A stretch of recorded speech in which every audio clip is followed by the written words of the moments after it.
বিসমিল্লাহির রহমানির রহিম। আজকের এই অনুষ্ঠানে উপস্থিত সকল প্রবাসী ভাই ও বোনেরা, আসসালামু আলাইকুম। আশা করি আপনারা সবাই ভালো আছেন।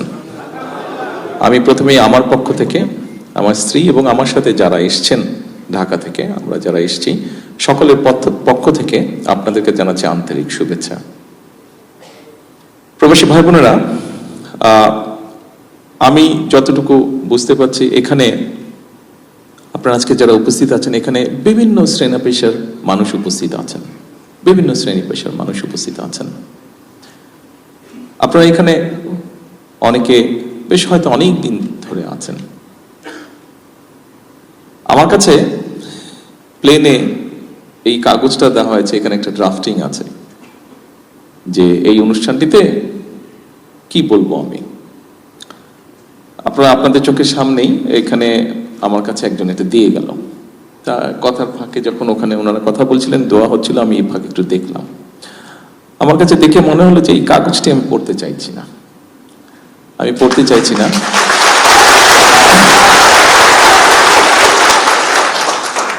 আমি এতগুলো বাংলাদেশ যখন আমার সামনে আছে, আপনারা যারা এখানে বিভিন্ন কারণে এই দেশে আছেন, আপনাদের সাথে আমি আমার কিছু চিন্তা ভাবনা আপনাদের সাথে শেয়ার করতে চাই। আমার মনে হয় আজকে বোধহয় সেটাই বোধহয় উপযুক্ত হবে। প্রিয় ভাই বোনেরা, আপনারা যখন এখানে আছেন, আপনারা যেমন দেশের এখানে থেকে কষ্ট করে যেই কষ্টটা করছেন তার বিনিময়ে যেই অর্থটি পাচ্ছেন এবং সেটি যখন দেশে পাঠাচ্ছেন, সেটা যেমন বাংলাদেশের জন্য উপকার হচ্ছে, ঠিক এই দেশটিকে গড়তেও কিন্তু আপনারা সাহায্য করছেন, এই দেশটিকে গড়ে ওঠার জন্যও কিন্তু আপনারা কাজ করছেন। অর্থাৎ আপনারা একসাথে কিন্তু ওই নেবে বলা যায় দুটো দেশ গড়ে তুলছেন ধীরে ধীরে। এক নিজের দেশ, দুই যে দেশে আপনারা আছেন সে দেশটি। আসার সময় আমি লাস্ট এসেছিলাম এখানে 2014 সালে, 2014-তে আমি কোকুকে দেখতে এসেছিলাম, আমার ছোট ভাইকে ওইখানে ছিল। তারপরে আমার আর আসার সুযোগ হয়নি। আমি যখন আজকে আসছি, অনেক কিছুর সাথে একটা জিনিস আমার চোখে খুব পড়লো। রাস্তাঘাটগুলো অনেক পরিষ্কার ঢাকা থেকে, রাস্তাঘাটগুলো অনেক পরিষ্কার ঢাকা থেকে। শুধু ঢাকাই বা বলি কেন, বাংলাদেশের কম বেশি সকল জায়গা থেকে রাস্তাগুলো, এখানকার রাস্তাগুলো পরিষ্কার। এয়ারপোর্ট থেকে এই পর্যন্ত যখন আসলাম, দেখুন এই রাস্তাগুলো পরিষ্কার যারা রাখতে সহযোগিতা করছে, তাদের মধ্যে কিন্তু আমাদের ভাইরাও আছে। আমার প্রশ্নটা হলো, আমরা যদি বিদেশে পরিষ্কার রাখতে পারি, আমরা কেন দেশে পারবো না? আমরা কেন দেশে পারবো না? আমি এই কথাটাই আপনাদের সাথে শেয়ার করতে চাইছি। আপনারা যারা মালয়েশিয়াতে আছেন, আমাদের আরো বাংলাদেশি ভাইরা, প্রবাসী ভাইরা যারা পৃথিবীর বিভিন্ন দেশে আছেন, সবাই যখন বিদেশে যান, বিদেশে থাকেন, বিদেশে পরিশ্রম করছেন, যে দেশেই আছেন, সেই দেশটিকে যেমন গড়ে তুলতে সাহায্য করছেন, একই সাথে নিজের দেশকেও গড়ে তুলতে সাহায্য করছেন পরোক্ষভাবে। তা আমরা অন্য দেশ যদি গড়ে তুলতে সাহায্য করতে পারি, তা আমরা কেন নিজের দেশ করতে পারবো না? ডেফিনেটলি পারবো। হয়তো আমাদেরকে আরেকটু পরিকল্পনা করতে লাগবে। প্রিয় ভাই বোনেরা, আমি সেরকম বিষয় থেকে আজকে আপনাদের সামনে আমি কতগুলো কথা তুলে ধরতে চাই, আমাদের কিছু চিন্তা ভাবনা। যেমন প্রথমে যদি ধরি যে এই যে মালয়েশিয়া সরকারের আমন্ত্রণে গত নির্বাচনে আমরা যখন আলহামদুলিল্লাহ আল্লাহর মধ্যে জয়যুক্ত হলাম, প্রথম যে কয়েকজন ব্যক্তি আমাকে ফোন করে অভিনন্দন জানিয়েছিলেন, তার মধ্যে ডক্টর আনোয়ার ইব্রাহিম, মালয়েশিয়ার প্রধানমন্ত্রী, উনি তার মধ্যে প্রথম দুই একজনের মধ্যে উনি একজন। এবং উনি আমাকে আমন্ত্রণ জানিয়েছেন আসার জন্য, সেই আমন্ত্রণেই আজকে এখানে এসেছি। কালকে ইনশাল্লাহ ওনার সাথে দেখা হবে, ওনার সাথে আমরা কথা বলবো। আমি জানি এখানে অনেকেই জানতে চাচ্ছেন হয়তো কি কি কথা হতে পারে। এটি জানতে চাচ্ছেন। হ্যাঁ, আমরা কিছু বিষয়ে কথা বলবো। এখানে প্রথমেই মালয়েশিয়া বলে যে বিষয়টি আছে, সেই বিষয়টি হচ্ছে যে আমাদের এখানে বহু শ্রমিক কাজ করেন অনেক দিন ধরে, যে কোনো কারণেই হোক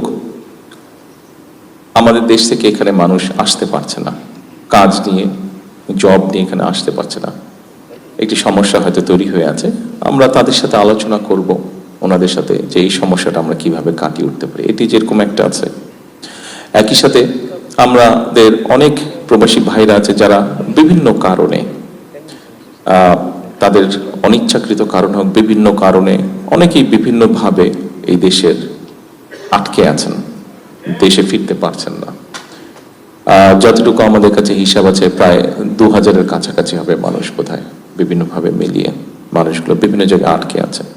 আমরা চেষ্টা করব এই মানুষগুলোকে কিভাবে এখান থেকে মুক্ত করা যায়, অন্তত অন্যদের সাথে আলোচনা করব এখানকার সরকারের সাথে। একই সাথে কিন্তু আমরা আরো বিষয় নিয়ে আলোচনা করতে চাই। যেমন আমরা জানি মালয়েশিয়া সেমিকন্ডাক্টর বা কম্পিউটার বা আইটি এই সেক্টরে ভালো। আমরা চাই যে তাদেরকে বাংলাদেশে আমন্ত্রণ জানাতে, এই দেশের ব্যবসায়ীদেরকে আমন্ত্রণ জানাতে বাংলাদেশে, যে তারা এই সেক্টরগুলো, আইটি হোক, এখানে অনেক ইন্ডাস্ট্রিজ আছে, ছোট ছোট অনেক ইন্ডাস্ট্রিজ আছে, টয় ইন্ডাস্ট্রি আছে, ইলেকট্রনিক ইন্ডাস্ট্রি আছে, এইগুলো দেশে তারা ইনভেস্ট করবে কিনা, বাংলাদেশে ইনভেস্ট করবে কিনা। অর্থাৎ আমরা শুধু একটা জায়গায় সীমাবদ্ধ থাকতে চাইছি না। আমরা যেটা জানি, মালয়েশিয়া বললেই আমরা মনে করি যে ঠিক আছে শ্রমিক, এই শ্রমিকদেরকেও আমরা চাইছি যে পরবর্তীতে যারা আসবে শ্রমিক, ওনাদেরকেও আমরা চাইছি শুধু যাতে অদক্ষ শ্রমিক না আসে, দক্ষ শ্রমিক যেতে আছে দেশ থেকে সবাই শ্রমিক। ইভেন আমিও একজন শ্রমিক, আমি যখন কাজ করছি আমিও শ্রমিক, হয়তো ডিফারেন্ট প্যাটার্নের শ্রমিক, কিন্তু আমিও একজন শ্রমিক। কাজেই বাংলাদেশ থেকে যারা আসবেন, সেটা মালয়েশিয়া হোক, পৃথিবীর অন্য কোনো দেশে হোক, তাদেরকে আমরা ট্রেনিং দিতে চাইছি।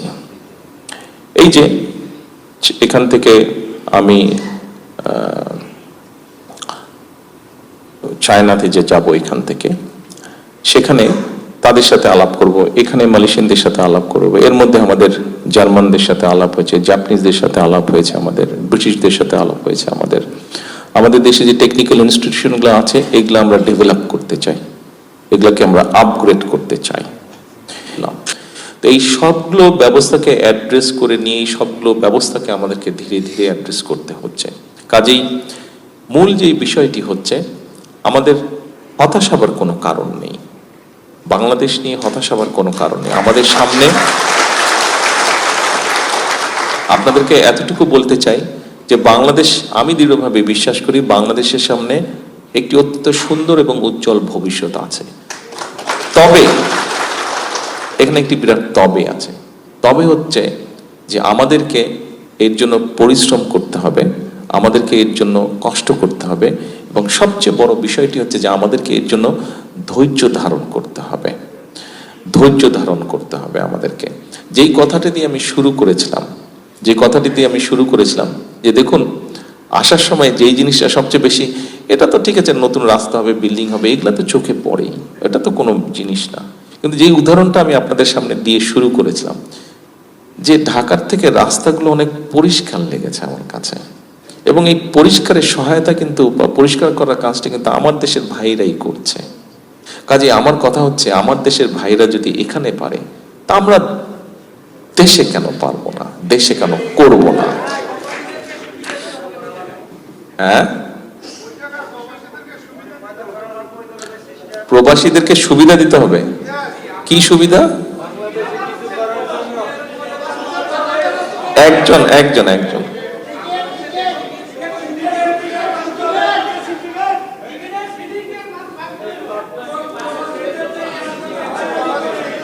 আচ্ছা ভাইরা, সবাই একটু চুপ করবেন। আমি এটাই চাচ্ছিলাম, এই যে এখন মাত্র এই গত কয়েক সেকেন্ডে যে ঘটনাটা হলো, এই ঘটনাটা আপনাদের সবাইকে দেখানোর জন্য আমি এটা চাচ্ছিলাম। কি সেটা জানেন? আপনারা সবাই একসাথে কথা বলেন, কেউ কাউকে কথা বলতে দিচ্ছেন না। আপনারা সবাই কেউ কাউকে কথা বলতে দিচ্ছেন না, তার ফলে কি হচ্ছে জানেন? কোনোটাই হচ্ছে না।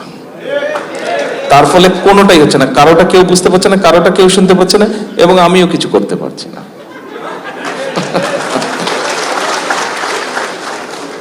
এই জায়গাটা থেকে আমাদের আসতে হবে। প্রিয় ভাই বোনেরা, প্রিয় প্রবাসী ভাইয়েরা, দেখুন আপনারা আমার বিগত এক যুগ সম্পর্কে আমার উপর দিয়ে কি গিয়েছে, আমার পরিবারের সাথে কি হয়েছে, কম বেশি একটা ধারণা আপনাদের আছে। আমি কয়েকদিন আগে বাংলাদেশে বেশ কিছু সাংবাদিক ভাইদের সাথে আমি কথা বলছিলাম।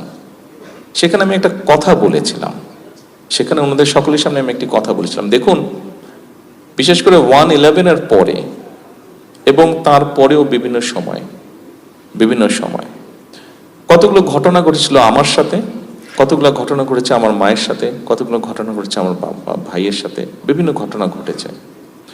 আপনাদের হয়তো ভুলে গেছেন, সেই সময় হয়তো অনেকেই দেখেছেন, বাট এখন ভুলে গেছেন। আম্মা একবার, না ভুলে গেছেন, যেটা আমি বলবো ভুলে গেছেন, ভুলাটাই স্বাভাবিক। সেটা হচ্ছে আম্মা একবার খুব অসুস্থ হয়ে গিয়েছিলেন। সেই সময় একটি হসপিটালে অ্যাম্বুলেন্স চাওয়া হয়েছিল, তারা অ্যাম্বুলেন্সটি দেয় নাই সেদিন, ঠিক আছে? এখন এক মিনিট, আমি যেটা বলতে চাইছি দয়া করে একটু শুনুন। তারা সেটি দেয়নি অ্যাম্বুলেন্সটি। এখন আজকে এই মুহূর্তে বিএনপি দেশ পরিচালনার দায়িত্বে আছে, I am the prime minister. আমি চাইলে ব্যক্তিগত আক্রোশ থেকে হয়তো আমি প্রতিশোধ নিতে পারি, কিন্তু আমি যদি নেই তাতে বেনিফিটটা কি হবে বলতে পারেন? কোনো বেনিফিট হবে কারো? কোনো বেনিফিট হবে না। যে কথাটি আমি বলতে চাইছি, আমি গত প্রায় কতক্ষণ ধরে কথা বলছি, 1 ঘন্টা হচ্ছে, এই যে গত 45 মিনিট ধরে কথা বলছি, গত 45 মিনিট যাবত কথা বলছি, যে জিনিসটা আপনাদেরকে বোঝাতে চাইছি সেটি হচ্ছে যে দেখুন, আমাদেরকে একটি বিষয় থেকে বের হতে হবে। আপনাদের সামনে যে পরিকল্পনাগুলো তুলে ধরলাম, এই পরিকল্পনাগুলো আমাদের সবার জন্যই আমরা করেছি। আমরা যদি সকলে মিলে হইচই করি, সকলে মিলে যদি নিজেরটা দাবি করি, তাহলে কোনোটাই হবে না। শুধু যদি নিজেরটা আমরা চিন্তা করি, কোনোটাই হবে না। দেশ আমাদের সবার, আমাদেরকে সবাইকে ধৈর্য ধারণ করে ধীরে ধীরে এগোতে হবে। সেজন্য আজকে আপনাদেরকে বলবো, আপনি প্রবাসী, হ্যাঁ আপনি প্রবাসী, আমিও তো দেশি। আপনার যেরকম দেশের উপরে দাবি আছে, আমার উপরে দেশের উপরে দাবি আছে, রাইট?